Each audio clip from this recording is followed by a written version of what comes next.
Every day I see someone on the worst day of his life. I've seen husbands kiss the bloodied lips of lifeless wives, heard wives whisper into the deaf ears of husbands as if they were napping and a tender word would wake them up. I've seen stunned mothers cuddle babies veiled in the blue-gray shadow of death. We've all been taught that one day every human body will stop functioning. But the reality of death makes us all children. And like children, the survivors scream and cry and cling. But I have a job to do, so I calm them down the only way I can, by letting them tell their story.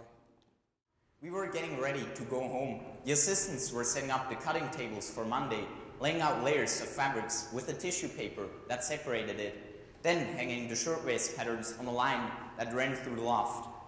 Some cutters could cut through 180 ply of fabrics and tissue. I had it down though. For the biggest output and the cleanest cut, it was 146 layers. No more, no less. At 4:45, the bell rang. I was there with 6 or 7 other cutters when somebody hollered out, "Fire!" Near a green street window were a few pails of water. I saw Mr. Harris's sister run towards me screaming, "There's a fire, Mr. Bernstein, there's a fire!" And near the window closest to Green Street side, there was a blaze and some smoke. The height was 80 feet. I looked up and saw scores of girls at the windows. The flames were beating in their faces. Then, one man jumped.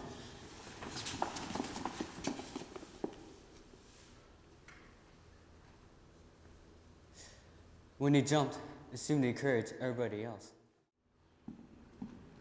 150, parish and factory fire. One man taken out alive, plunged to the bottom of elevator shaft and lived there amid flames for 4 hours. Death list stays at 141, only 86 identified. The city morgue could not hold all the dead, so the coffins were instead taken to Charities Pier on East 26th Street, where they were left open in the hopes that a loved one could make identification.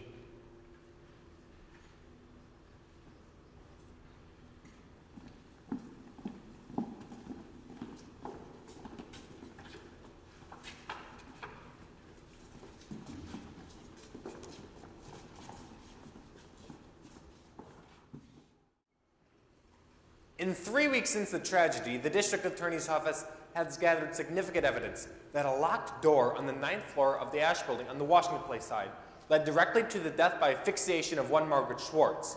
Therefore, we have indicted Isaac Harris and Max Blank, proprietors of the factory, in manslaughter in the 1st and 2nd degree.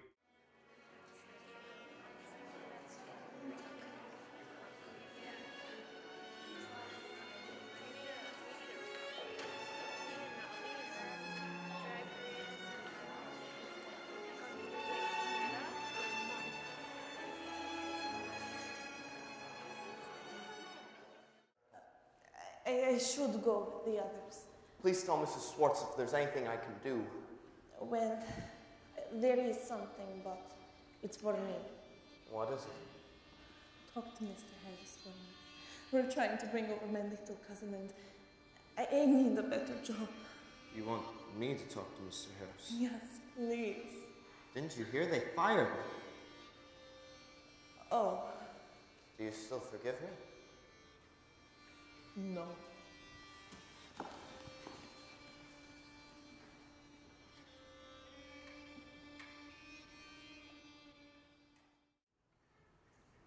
I would be a traitor to those poor, burned bodies if I came here to talk good fellowship. We have tried you, good people of the public, and we have found you wanting. This is not the first time girls have been burned alive in the city. Every week, I must learn of the untimely death of one of my sister workers. Every year, thousands of us are maimed. There are so many of us. For one job, it matters little if 146 of us are burned to death.